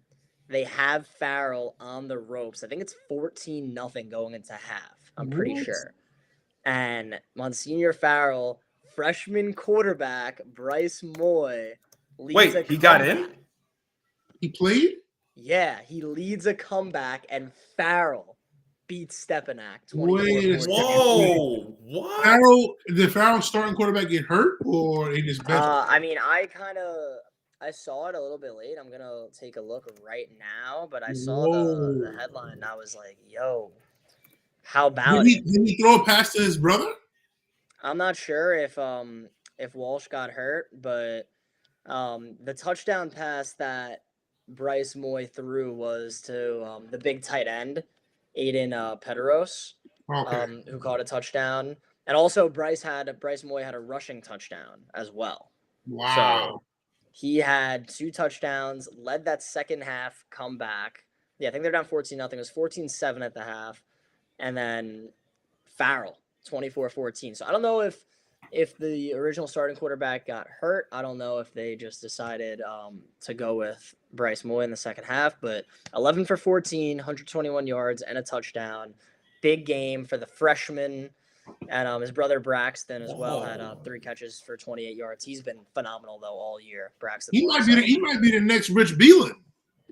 That's what people are saying, and Really? and because this game is actually, I think we can get this one on Local Live. I've been meaning to watch this one, and I was hoping to do it before tonight. I just couldn't get to it, but I'm gonna watch this one probably tomorrow or Wednesday and see how Bryce Moy looked. How's Farrell's defense like? I don't want to put so much pressure on the freshman, but like, what's Farrell looking like? A 5 seed, might go against St. Anthony's in the first round. Yeah, dude, they might get, the way it's looking right now. I think it's gonna be Iona, Hayes, Chaminade, and then St. Anthony's and Farrell. And Farrell defense, after they let up a lot of points to St. Anthony's, they started to lock it down a little bit. Only 18 to Hayes, 3 to St. Peter's, 14 to Fordham, 14 to Stepanak. Wow. So they made adjustments, and this defense is looking good. 14. Wait, how many? They played Iona Prep. How many points they gave up? So they actually play Iona Prep November 1st. Oh, okay. And how many points did they played? They played Hayes. They played Hayes, only gave up 18. Wow. Whoa, and then that they was on the started road. really adjusting. They let up a lot to St. Anthony's, but then they really started adjusting. Farrell's looking good. That quarterfinal matchup, if it is Farrell and St. Anthony's, we have to see because there's still some league games to be played. That's going to be a really, really good quarterfinal matchup. That's as hard of a 4 or 5 game you could get. But listen, St. Anthony's still has an opportunity to make noise if they can, take down Coach Ed and Cardinal Hayes in 2 weeks. But that's going to be tough. Where is that game? It's at Columbia, I think, for Hayes. So. Oh man, no parking. Coach Ed, y'all gotta handle the Friars, man, just like last year, man. Y'all gotta handle them, man. You can't let them get their get back. Y'all sent them home last year. They looking for their get back. So I'm just reading Ed saying blasphemy. Because I said Moy is the next Rich Beelan. Yeah. That's awesome. Yeah, man. So good. yeah, Catholic League heating up. I think there was one more game that I might have missed in the AAA, but almost positive I got everything. No, they got everything. I think that was the AAA. Yeah, that was it. No, and I got sidetracked. I want to give a huge shout out to the St. John the Baptist program because they've been really getting better and better, and it's really hard for them because it's like are you going to go to St. Anthony's or going to go to St. John the Baptist? So St. Anthony's gets a lot of players. People who are looking to go to the Catholic League from that area, from Suffolk County. So huge shout out to them because they have been behind Kellenberg even when I was in high school. all those years ago. Baptist was, Kellenberg. We used to. I think I'm 2-1 against Baptist, or 3-1 against them, or something like that. So Baptist was always lower than Kellenberg, and to see them now, are they in the AAA, or are they kind of like AA, played a AAA team? So Baptist, they're in the AA. They actually won the AA last year. Yeah. And it was massive for them, but they had to stay in the AA. I think a lot of it had to do with just like roster size and stuff like that, especially like week in and week out, how difficult the AAA is just because of the size of the teams and the depth. And they wanted one more year in AA, and they're having a pretty good season, but the AA is definitely deeper this year, and it's interesting. How am I such a Long Island guy though? I mean, I am, but like, why did I deserve this statement though? What was I gonna say? Do they play Holy Trinity? Do you know? Does Baptist play Holy Trinity? Yeah, they beat up Holy Trinity earlier in the year. They beat them up, really? Oh. Yeah. St. John's. I think they honestly cruised when they played Trinity earlier. Baptist has a good offense, especially when they get it rolling. Wow. Okay. No, shout out to them in that program, man. I love to see programs like really improving and stuff like that. So huge shout out to them. So okay, so a little extended Catholic League talk. That's nice. The Catholic League playoffs heating up a bit. I know, Jerry, you're kind of saying that it's a two horse race, but Dude, with I'm telling you, and don't say Farrell that. now, Anthony's. No, it is more than just Iona and Hayes this year, especially after what we've seen about Chaminade and what St. Anthony's could do, and Farrell's resurgence. There's some good teams. It's gonna be interesting. Coach Ed, do you know where are you guys gonna play? Hopefully everything goes well. If you guys get to the semifinal, is that going to be at Columbia as well? So are all of their home games at Columbia? So their semifinal matchup would be there. Okay, I might have to. That might be the game. I might have to make it to that semifinal matchup. But make sure y'all get it done. So y'all over there.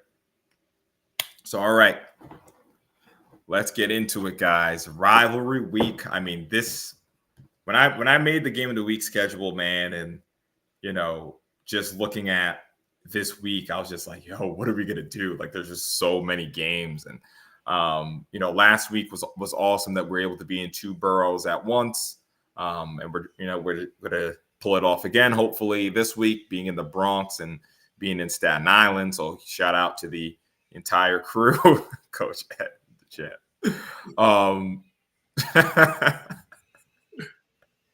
Yo, just let me get some tickets, man. Let me get them in the press box. That's all I asked for, Coach Ed. JFK versus Clinton. You know what? I want to hear Mac. You want to talk about this game first, man? Yeah, I don't think Clinton is going to be able to handle JFK. I think JFK is a good team. I just don't think that they're ready for the big dogs yet. I think they have a young team, freshman quarterback. I do think they win this game up front. I think they're going to, handle Clinton up front. I still think Clinton will do well offensively. They have good offensive weapons over there at Clinton. And they're stopping the wing T offense. Yeah, I don't. This dude crazy. Yeah, it's hard stopping the wing T offense. I do see it being a somewhat close game, if you want to say like 28-14. But yeah, I think JFK after this loss against Curtis, they're fired up. They're probably going to take the win for this game. Jared? Yeah, I think Clinton. I think they're going to make it interesting. Now, I really want to see, the film of that game against Lincoln, because that was more interesting than a lot of people expected with like how close it was at first. And yeah, listen, man. I mean, rivalry game. Clinton, they've been. What I'm a little worried about is, some of those games that, they've lost to, some opponents. Kennedy was cruising past those teams where Clinton, it was, some tough matchups. And Derek Betances is really what worries me in this game. He can easily break out for 2, maybe 3 long touchdowns, and Kennedy's all fired up after losing to Curtis. So, and they're at home, lots of proof. So JFK, man, they're gonna be really, really tough.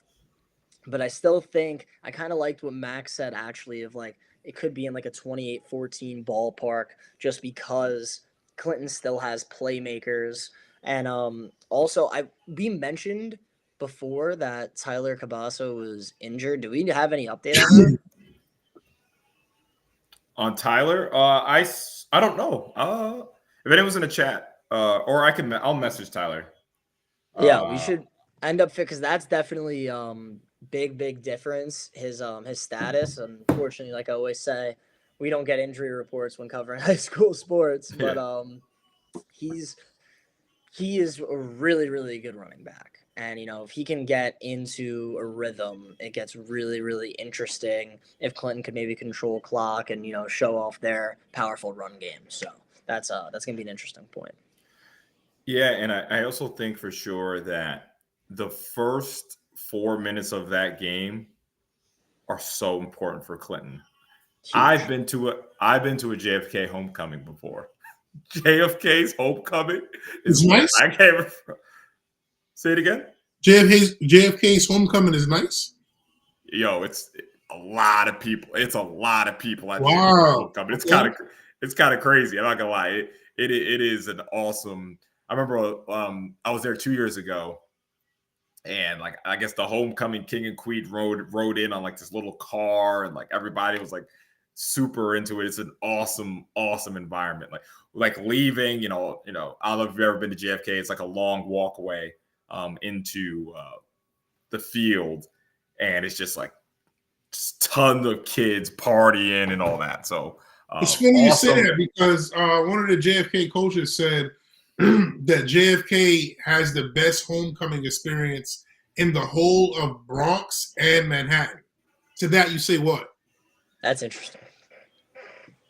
I mean, there's some Bronx correspondence in the chat, so maybe y'all can talk about it. Wow.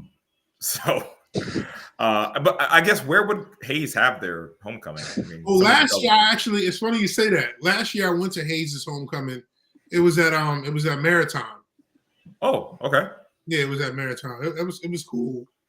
It was cool. It rained. It rained that day, so kind of mess up the. Yeah, so the first 4 minutes of that game is, Clinton, I'm gonna be honest, you guys could get the doors blown off in those first 4 minutes. Like, you guys need to steady the ship. You have Pedro Pinheiro, who's one of the best receivers in this league. You're definitely gonna have to utilize him. The young quarterback, only a sophomore, is gonna have to be poised in this moment. It's a big moment for him. Hopefully Tyler Cabasas is okay, because he's going to be huge in this game. Going to have to control the clock a bit, but as we saw, I understand it's Curtis, but JFK's defense is a bit vulnerable. So, hopefully Clinton can, I think Clinton will make a game of it, but it is dangerous, especially when the team at their homecoming. You gotta, those first 4 minutes, you gotta stay in the game. Anything else in this game, guys? Yeah, that's pretty much it for me, man. Yeah, that's it. It's gonna be good. So, real quick, yes, some of the people talking about Iona Prep. Did we not cover it? Didn't Iona? No, we covered them. I definitely went a little bit quick with them, but to give them some more credit, though. Wait, they beat Kellenberg by like 40 points. How much more do you want to talk about it? 7 on 3 touchdowns passing. He hit Eric Perello at over 100 yards receiving. Crew Davis, another great game for him, 85 yards receiving and a touchdown. But this is all Iona, man, and those big linemen that the Gales have are just an issue. Oh, that's their MO. One of the best offensive lines in the league. Yeah, one of them's in here. The kid Carlos Malspin. CJ Malspin. Oh, he's nice. CJ?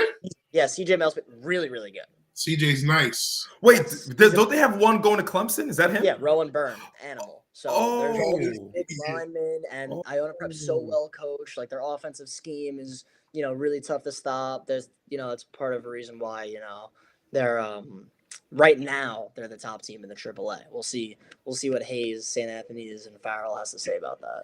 And I just think, play Chaminade this week. That's a good one, man. wow, One of the that's best a offenses huge against one of the game, best man. defenses. So we'll see. Mac, I know you're an offensive. Does Franklin run RPOs, Mac? Yeah, you run RPOs. Yeah, heavy screen team, but yeah, you run RPOs. How do you stop RPOs? Because I know Iona and Hayes are just so good at it, and I'm just like, Yeah, how I'm do not you gonna stop lie. it with a good quarterback? Hayes, I'm not gonna lie. Hayes is probably the best team I've seen in person run the best high school team run the RPO. And in order to run it successfully, you have to have a quarterback who understands. And I mean, everybody knows about Rich Beelan, but it's hard to run it with I'm not gonna say a regular quarterback, but it's hard to run it with just any quarterback. Yo, y'all gotta get your lick back though. That was Y'all to gotta get me, your lick and- back though. Yeah. Jared, a quick question. The champs right now is Cardinal Hayes, and right now they are the second place team in the league right now. But Fight back, Jared. Fight back. yeah, but of course I can easily see them. I mean, they're one of the favorites to repeat. So Wow. So it's interesting, but Second I had to give Iona Prep the credit where it was deserved. So No, definitely. I'm excited. I want to see a rematch just like everyone else. So it's gonna be fun. No, that's true, man. I didn't know. I knew that Iona. I guess it didn't click. I knew they had the one kid going to Clemson, but yeah, you should have figured that the rest of their line is. You couldn't get him in the game, man. Back. I guess he was probably the kid going to Clemson. So CJ played in the 8th grade game. Oh, really? Yeah, CJ played in the 8th grade game. That's how I know all of those kids, because all of those kids played in one game. Jared. Wow. Sorry, Mac. I didn't mean to cut you off. That was the best post-game interview of all time. Take that back.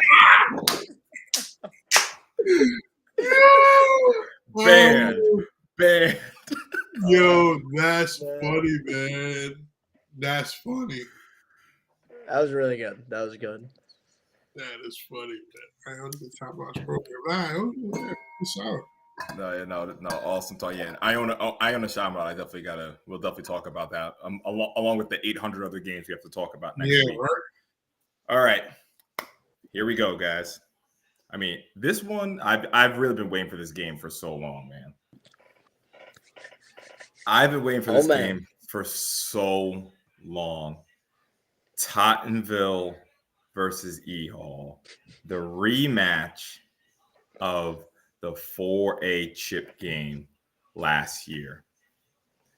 The score was 28-21 in the chip game. This year, I know a lot of people very high in Tottenville, as they should be. Tottenville has been rolling everyone. And I know some people are a little down on E-Hall from the Curtis loss. I'm just going to start here. How does the Curtis loss look now? And how do you guys evaluate E-Hall now after seeing how well Curtis has been playing? Yeah. E-Hall. Oh, wow. Yeah, you're right. Well, yeah, I guess we can. Yeah. E-Hall, they have to get the offense going in order to compete in this game. Curtis's defense, we know, is really good. Like I said, I don't think Tottenville's defense is too far behind. E-Hall has to be able to put up at least 21 points. Oh, yeah. At least 21 points to make this be a game. I'm upset this is on a Friday night. I wish this was on a Saturday. And this is Tottenville's homecoming. Who schedules E-Hall for homecoming? I didn't know that. Wow. Yo, who's get like? Yeah, That's tough. Yo, that's super tough. really like. Not seriously. To schedule Erasmus for homecoming, you have to feel really good about this game.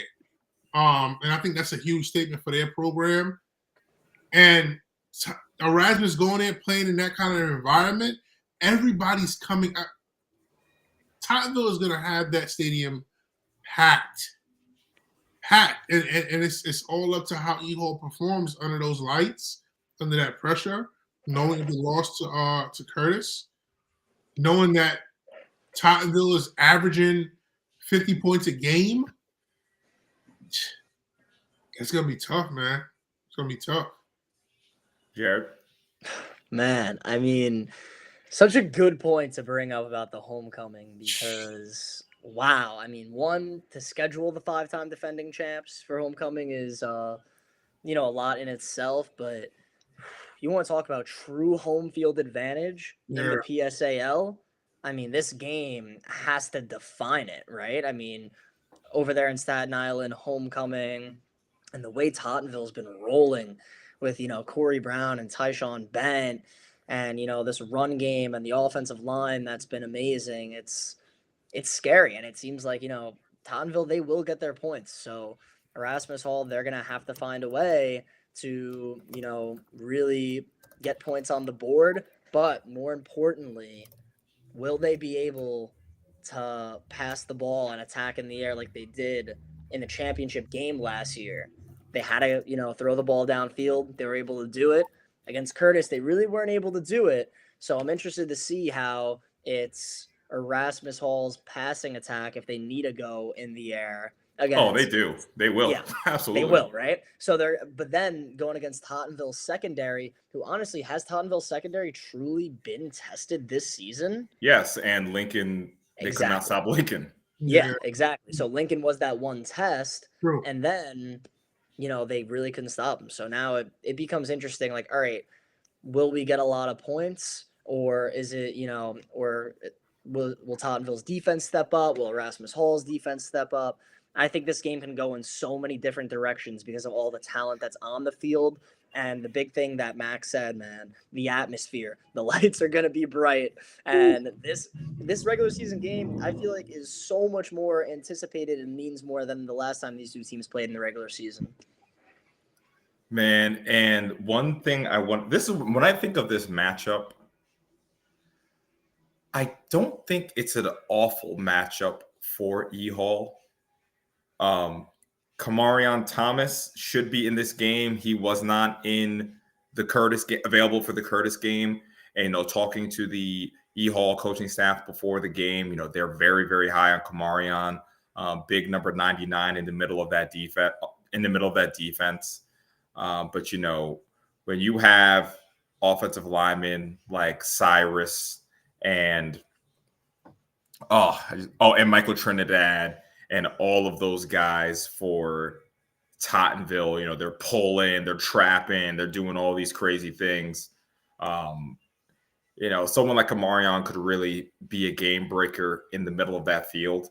And I did notice this E-Hall team missed quite a few tackles in the Curtis game. I'm not saying that Curtis, ran it up on offense or anything, but a little uncharacteristic for an E-Hall team to miss as many tackles as they did. Of course, Quadir Gomez had an amazing game. But, this is Tyshawn Bent and Corey Brown. So if they miss a tackle, it could be 6. Mm-hmm. So I think that's going to be the biggest test for this E-Hall team. And we have to talk about, Lyric Samuel. Lyric is from, you see him on the graphic right here. Lyric is from Staten Island. I'm not sure what part of Staten Island he's from, if it's closer to Tottenville or Curtis, I'm not sure. But it's a bit of a homecoming for him.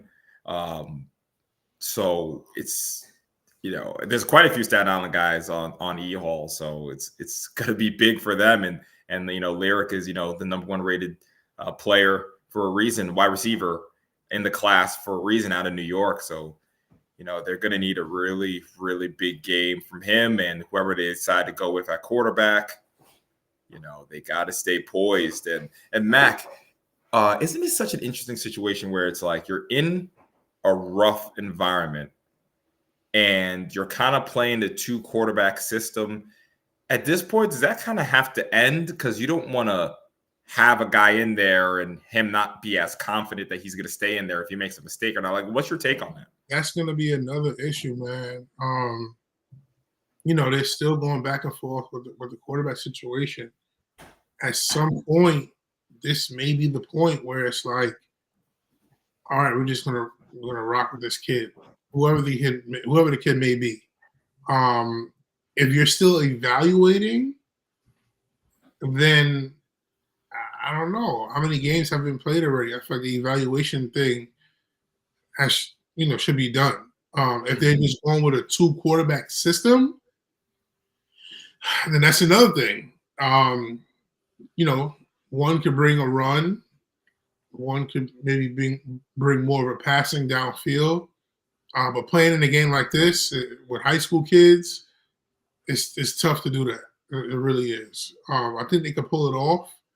Just have to be really strategic with it. Jared, what's your take on that? Yeah, it's interesting. I think this is a game, especially if there's a hot hand, I could see E-Hall really riding with it. But when you say hot hand, I don't know. Don't you feel like you have to have someone going? Like, I don't know. I don't know if I love hot hand because I'm just like. You want to know what's funny though? I don't know. It's just like I feel like you have to have a guy going into this. So if I'm being like completely transparent in this kind of moment, high school coaches that like actively go out and get 8th graders, right? High school coaches that actively go out and get 8th graders, youth football players. That comes with an issue. You have 8th grade kids who are really good, and you basically tell these kids like, "Hey, you come here, you're gonna play." But then you run into a situation like this where both of those kids out of 8th grade were like, highly rated kids, and you're telling 2 highly rated kids, "Hey, come here." Then you run into this situation, and then you have to deal with just like parents, and it becomes a whole lot, and then it becomes somewhat political. You don't want to bench any one of the kids because you brought them both here for a reason, and you kind of run into a situation like this. Hopefully they can handle it and be able to get, both kids still want film. Justice got hurt, so he missed a season. Now he's back. While he was out, Kendu won a championship. So we're at like a crossroad, man. And as a coach, I feel for Coach Wheeler and Coach Lambert and having to make these tough decisions. But I feel like we can't be talking about film in a game where you're fighting for your life. Like you go to Tottenville. I don't want to hear about no film. Yeah, trying to get a win in Tottenville on their homecoming. Are you talking about film? Yeah, no, I definitely agree, man. It's tough. It's tough.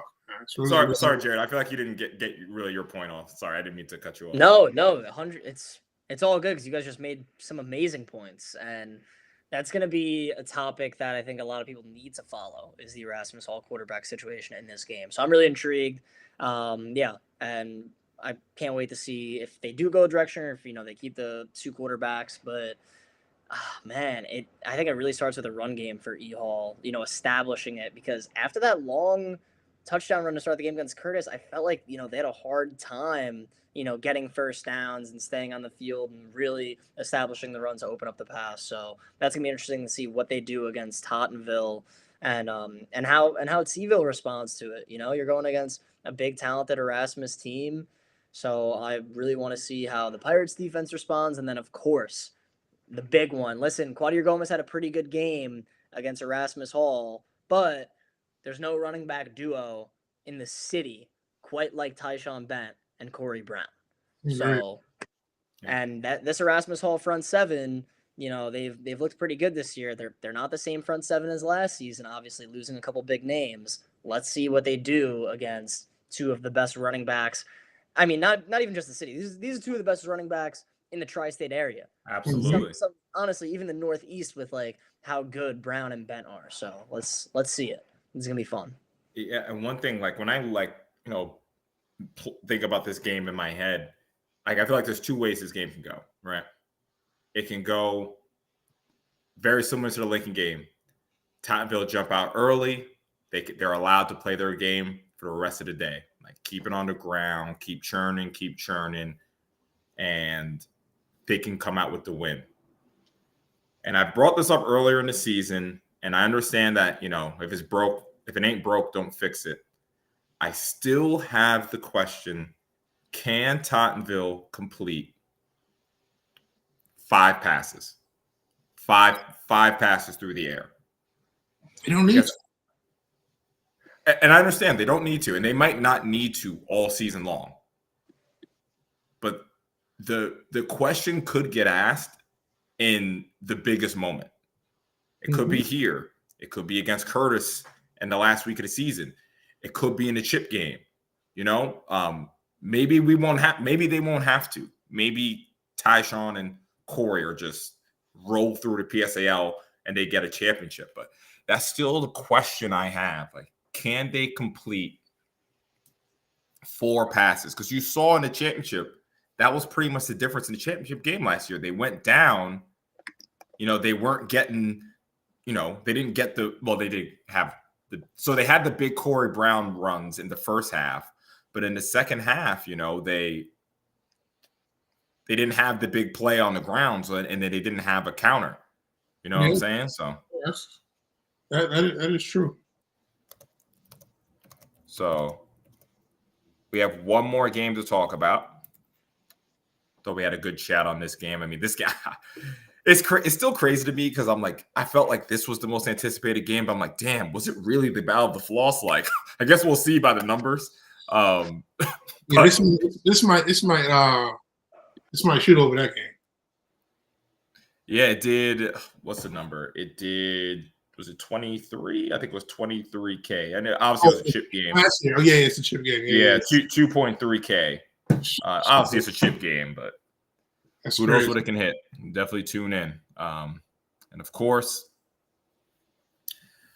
the last game of the weekend, Eagle versus South Shore, the Legree Bowl, whatever they're calling it. Eagle versus South Shore, man. Jared, I'll give you this one first. Oh man, this is gonna be fun. We kind of talked a little bit about it earlier, but I'm really excited to see these South Shore athletes. Eagle has some great athletes. We always talk about Travis Harris and some of those guys over there. So going head to head, kind of a rivalry renewed. It's gonna be really fun. But I want to see can Eagle keep up with the South Shore offense? That honestly is the big storyline to me. Eagle hasn't put up a ton of points just because, their offense hasn't completely been in a rhythm as of late. This is a game where you're going to have to find a way to put points on the board if you're Eagle because it's going to be tough to contain South Shore for 4 straight quarters, especially with, what the Vikings did last week and how they've been playing for the majority of the season. So this is going to be, a really good battle. And I'm just excited to see, is this rivalry game? Let's see how Nick Cyrus does in a bigger moment here against a potential playoff team. So that's going to be exciting. And then of course, Tyjae Schulters, Rich Perkins, Adrian Antoine, all these amazing athletes. And another big storyline, Eagle, very physical on defense and pretty good up front, honestly. So let's see how South Shore's line goes against, a physical team that does pretty well in the trenches. Yeah. No. Just I want to piggyback over what Jared said. I do think Eagle may be better in the trenches, but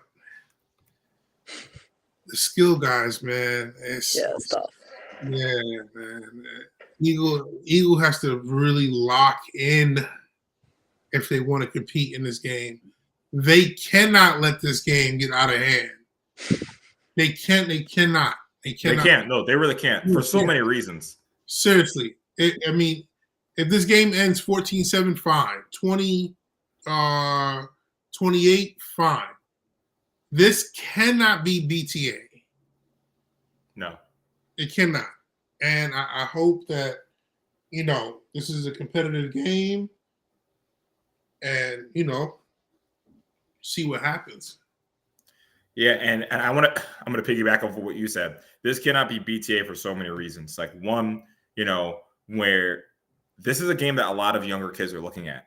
A lot of Mo Better Jaguars, Chiefs, and Hurricanes. This could be a game that a lot of them are looking at. Like, okay, I'm an 8th grader. Maybe I don't want to go to E Hall. I don't want to go to Curtis. What's the next school I can go to? Right.